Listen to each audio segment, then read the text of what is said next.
The rain stung Sarah's face as she stood on the curb. Her suitcase soaked. Her heart shattered. Her parents' screams still echoed, "You're no daughter of ours." As the door slammed, locking her out of the only home she'd ever known.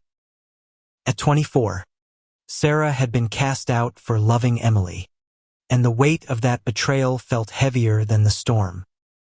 Sarah clutched her phone, her thumb hovering over Emily's name. She wanted to call, to hear the voice that had become her anchor, but fear stopped her. What if Emily, too, turned away?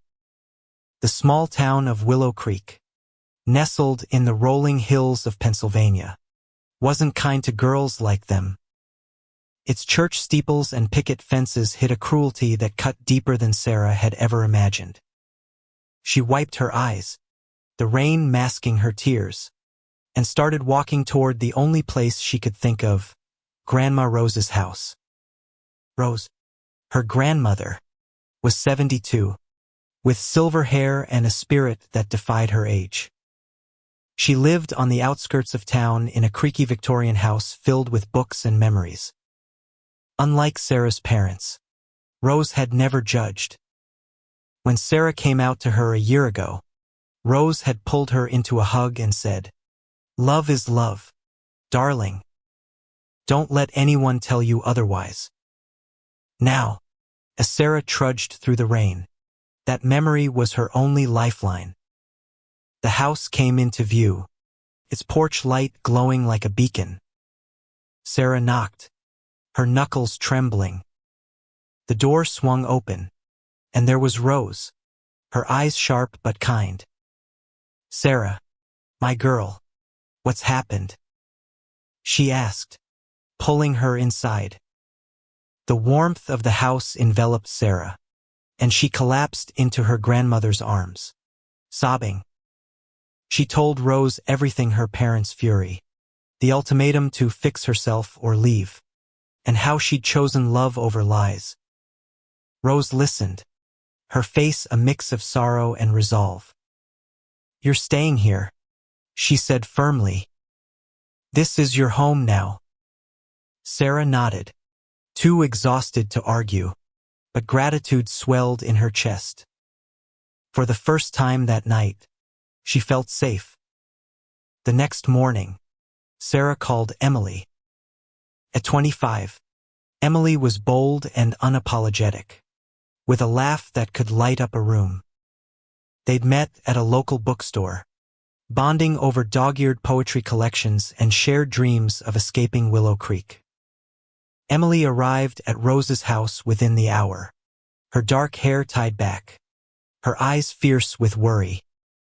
"I'm here," she said, pulling Sarah into a hug. "We'll figure this out together." But Willow Creek wasn't done with them. Word of Sarah's expulsion spread like wildfire. At the diner where Sarah worked, customers whispered behind menus, and her boss cut her shifts, claiming business concerns. Emily, a barista at the town's only coffee shop, faced similar hostility. Notes appeared on their car's sinners, scrawled in red ink. The town's judgment was suffocating, but Rose was their shield. She welcomed Emily into the house, cooked them dinners, and told stories of her own rebellious youth, making them laugh through the pain. One evening, as the three sat on the porch, Rose handed Sarah a cup of chamomile tea. "You two are stronger than this town," she said. "But strength doesn't mean you don't hurt. Let yourselves feel it, then keep going." Sarah looked at Emily, their hands entwined, and felt a spark of hope. Maybe they could build a life here, with Rose's love as their foundation. But the town's cruelty escalated. Late one night, a brick shattered Rose's living room window. A note tied to it, "You're next." Sarah's heart pounded as she read it, her mind racing with fear for Rose. Emily, ever defiant, wanted to confront the culprits, But Rose shook her head. "They want us scared," she said. "We won't give them that." Instead, she called the sheriff, who dismissed the incident as kids being kids. Sarah saw the truth in Rose's eyes. No one would protect them. Days turned into weeks, and the harassment grew relentless. Paint was splashed on Rose's house, tires slashed, and hateful letters stuffed in the mailbox. Sarah felt guilt gnawing at her. She'd brought this storm to Rose's doorstep. But Rose never wavered. "I've lived through worse," she said, her voice steady. "You're my family, Sarah. And family fights together." Emily, meanwhile, was planning. "We need to leave," she whispered to Sarah one night, their foreheads pressed together in the dark. "Not because they've won, but because we deserve better." Sarah hesitated. Leaving meant abandoning Rose, who'd given her everything. But Emily's eyes held a promise of a future where they could love freely. Torn between loyalty and longing, Sarah felt the weight of a choice that could change everything. The days grew colder, and so did Willow Creek's heart. Sarah and Emily tried to carve out moments of joy-stolen kisses in Rose's garden. Quiet evenings reading poetry, but the town's hostility was a constant shadow. Sarah noticed Rose's weariness, the way her hands trembled when she swept glass from another broken window. Guilt twisted in Sarah's gut. "I'm putting you in danger," she told Rose one morning, her voice breaking. Rose set down her coffee mug, her eyes fierce. "Nonsense. You're not the one throwing bricks or writing hate. They are." She reached for Sarah's hand. "You're worth fighting for, both of you."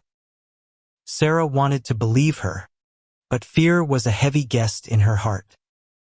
Emily, meanwhile, was restless. She spent hours online, researching cities where they could start over Portland, Seattle, anywhere far from Willow Creek's judgment. "We could get an apartment," she said one night, her laptop glowing in the dim living room. "I've got some savings. We could make it work." Sarah loved her optimism but couldn't shake the image of leaving Rose behind. The old house, with its creaking floors and warm hearth, was the only place she felt whole. The harassment intensified. One Sunday, as they left Rose's church where Rose insisted on attending despite the glare, Simeon slashed all 4 tires on Emily's car. The mechanic, a church deacon, refused to help, muttering about God's will. Emily's fury boiled over.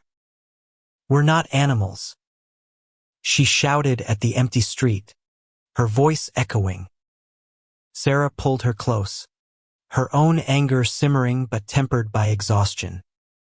Rose, ever the strategist, started documenting everything, photos of the damage, copies of the hate mail.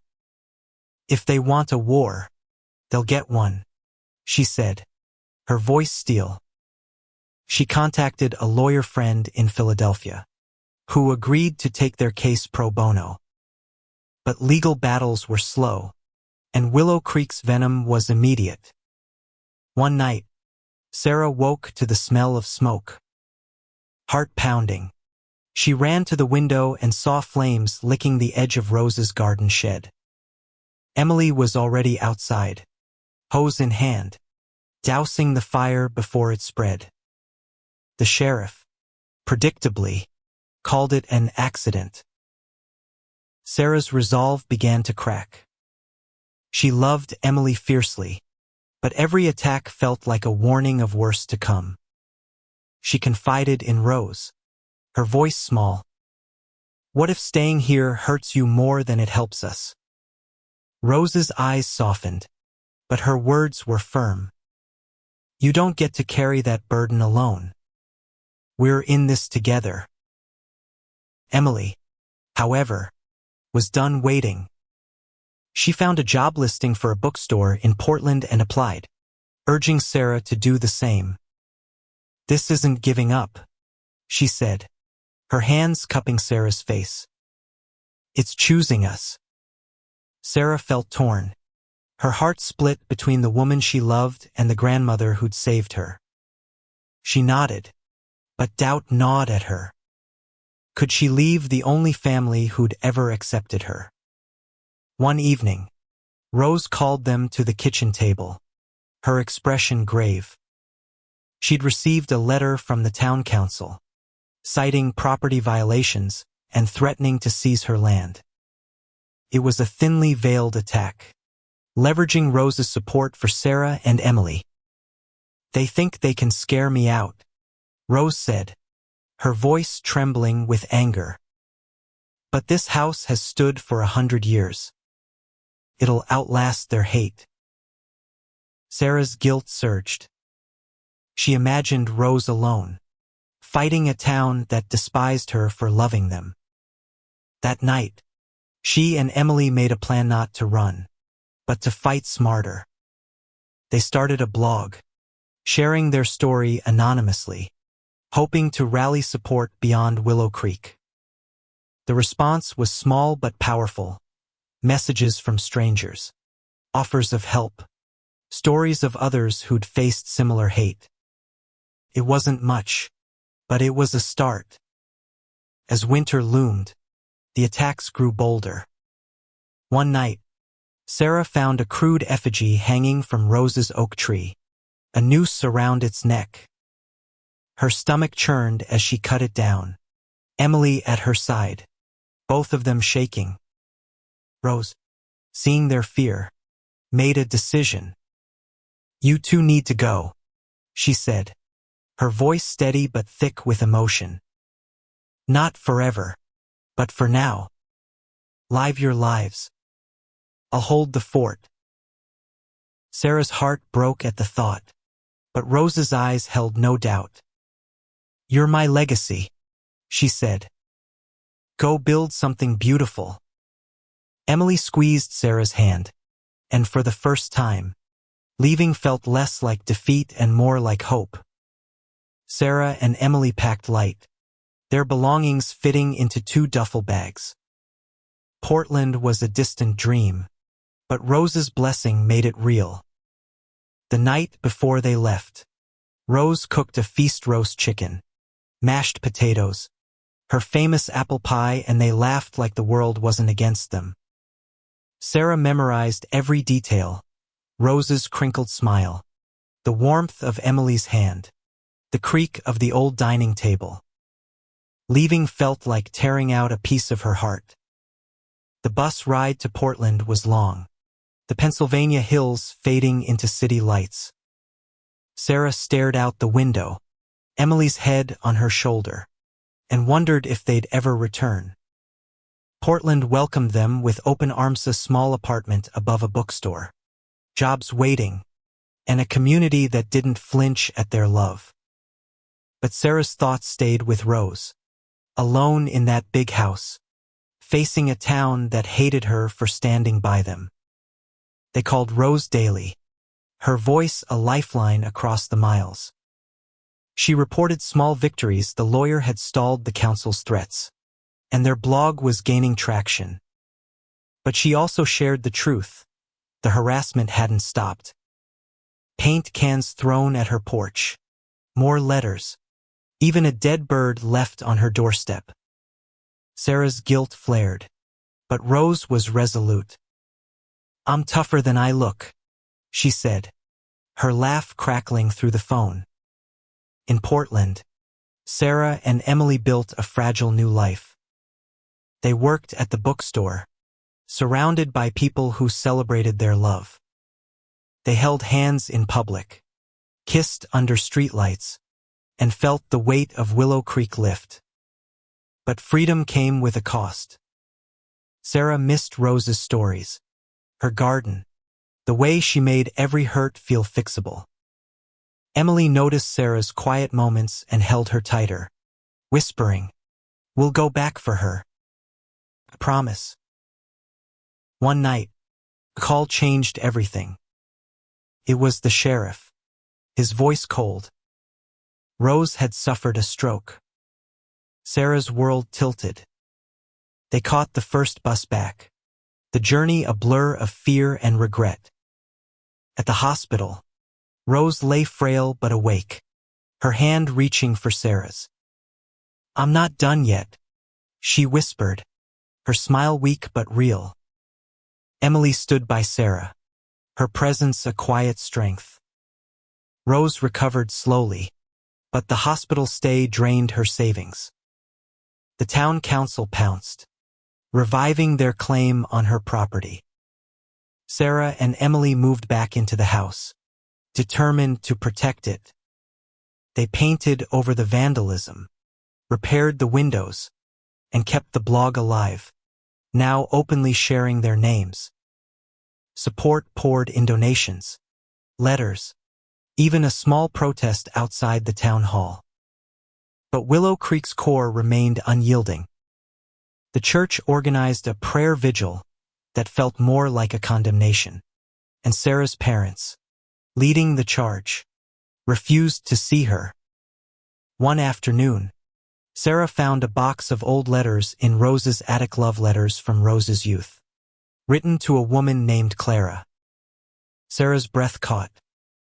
Rose had never mentioned Clara, but the letters spoke of a love cut short by fear and distance. When Sarah asked, Rose's eyes glistened. "Clara was my Emily," she said. "We didn't have the courage you two have.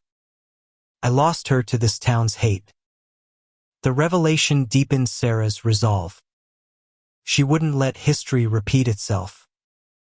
Emily, ever practical, organized a fundraiser to save the house. They hosted a community event in Rose's garden, inviting allies from Portland and beyond. Strangers arrived, bringing food, music, and hope. For one day, the house felt alive again, filled with laughter and love. But that night, as Sarah and Emily slept, the smell of smoke woke them. Flames roared through the house, devouring Rose's books, her memories, everything. They barely escaped, dragging Rose to safety as the fire consumed their sanctuary. The fire department called it arson. The sheriff shrugged, claiming no evidence. Sarah's parents stood across the street, watching the blaze, their faces unreadable. Sarah clung to Emily, tears streaming, as Rose whispered, "It's just a house. We're still here." But the loss cut deep. The house had been their refuge, Rose's legacy. Now it was ash. The ashes of Rose's house smoldered for days, a grim reminder of Willow Creek's cruelty. Sarah, Emily, and Rose moved into a small rental on the edge of town, paid for with fundraiser donations. Rose, weakened by the stroke and the fire, leaned on them more, but her spirit burned bright.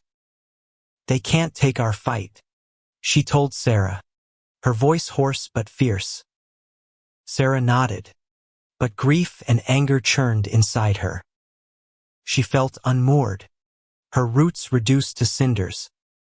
Emily took charge, contacting the lawyer and pushing for an arson investigation. The blog had grown, drawing attention from national media. A reporter from Philadelphia arrived, interviewing them in the cramped rental. Sarah spoke haltingly, her pain raw, while Emily's words were fire, calling out the town's bigotry. Rose, too weak to sit for long, added, "Hate destroys, but love rebuilds." The article went viral, and support flooded in more donations, legal aid, even offers of new homes in safer cities. But Willow Creek doubled down. Sarah's parents led a campaign to cleanse the town, rallying the church and council. Flyers appeared, accusing Sarah and Emily of corrupting Rose. The betrayal stung, but Sarah refused to break. She and Emily organized a vigil for the house, inviting supporters to the charred lot. Hundreds came, holding candles, their presence a silent rebuke to the town's hate. Sarah saw her parents in the crowd, their faces hard, and felt a pang of loss, not for them, but for the family they could have been. Rose's health worsened. She tired easily, her hands shaking as she held Sarah's. One night, she gave Sarah a locket, Clara's, from decades ago. "Keep loving fiercely," she said. "That's how you win." Sarah clutched the locket, tears falling, and promised to fight for their future. Emily, ever vigilant, researched medical care options, determined to keep Rose with them. The arson investigation stalled, evidence lost by the sheriff's department. Emily's frustration boiled over. "We're suing the town," she declared, her eyes blazing. The lawyer agreed, building a case against the council for negligence and discrimination. Sarah, inspired by Emily's fire, joined the fight, speaking at rallies and sharing their story. The blog became a platform for others, a chorus of voices against hate. Slowly, Willow Creek's grip loosened. Some residents, shamed by the media spotlight, began to question their prejudice. But tragedy struck again. Rose's heart gave out one quiet morning, her hand in Sarah's. The loss was a knife, cutting through Sarah's resolve. Emily held her as she sobbed, the locket pressed to her chest. They buried Rose in a small cemetery, her grave adorned with flowers from strangers who'd read their story. Sarah's parents didn't attend, their absence a final wound. But the community they'd built showed up, a testament to Rose's love. After the funeral, Sarah and Emily faced a choice: stay and fight or leave for good. The lawsuit was gaining traction, but Willow Creek felt like a graveyard of memories. Emily wanted to go, to build a life where love didn't come with a cost. Sarah, clutching Rose's locket, felt her grandmother's strength. "We stay," she said. "For Rose? For us?" Emily nodded, her love unwavering. They rented a new house, small but theirs, and turned the blog into a nonprofit, advocating for others like them. The lawsuit moved forward, exposing the town's corruption. Some residents apologized, others left, unable to face the truth. Sarah's parents remained silent, their house a fortress of denial. But Sarah found peace in small victories: a neighbor's wave, a child's smile, community growing kinder. The lawsuit against Willow Creek dragged on, but Sarah and Emily stood firm. Their new home, a modest cottage with a tiny garden, became a haven. They planted roses in Rose's memory, their petals a reminder of her love. Sarah wore the locket daily, its weight a promise to keep fighting. Emily, ever the planner, expanded their nonprofit, connecting with LGBT organizations across the country. Their story inspired others, and their inbox overflowed with messages of hope and gratitude. The town began to change, slowly. The media scrutiny and lawsuit forced the council to replace the sheriff and address the harassment. Some residents, moved by Rose's story, joined Sarah and Emily's cause, attending rallies and speaking out.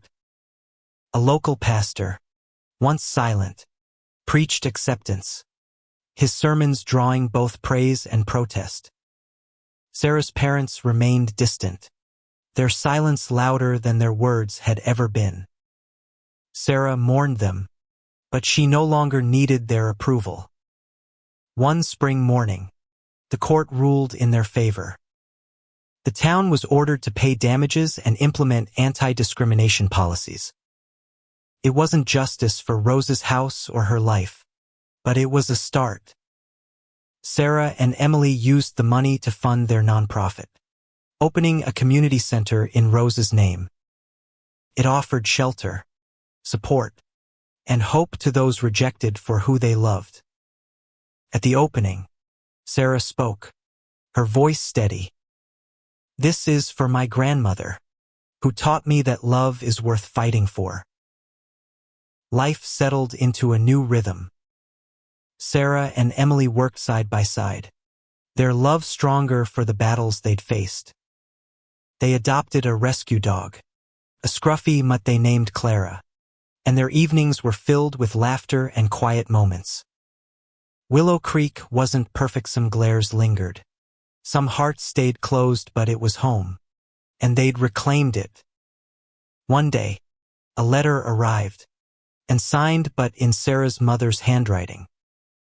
It was short, a single sentence, "I'm sorry." Sarah stared at it, torn between hope and hurt. Emily squeezed her hand. "You don't have to forgive them," she said, "but you can choose how to carry it." Sarah tucked the letter away, unsure if she'd ever respond. Her family was here: Emily, Clara the dog, the community they'd built. Years later, Sarah stood in the community center, now a bustling hub. A young girl, maybe 16, approached her, eyes nervous but hopeful. "My parents kicked me out," she whispered. "I don't know where to go."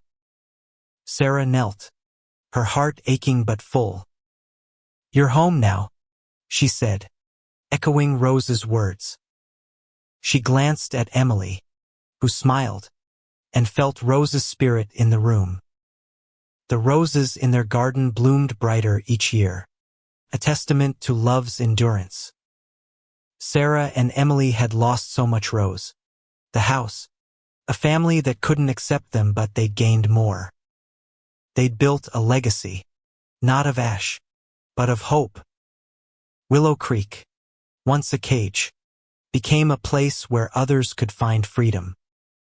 And every night, as Sarah held Emily close, she knew they'd won, not by erasing the pain, but by building something beautiful from it.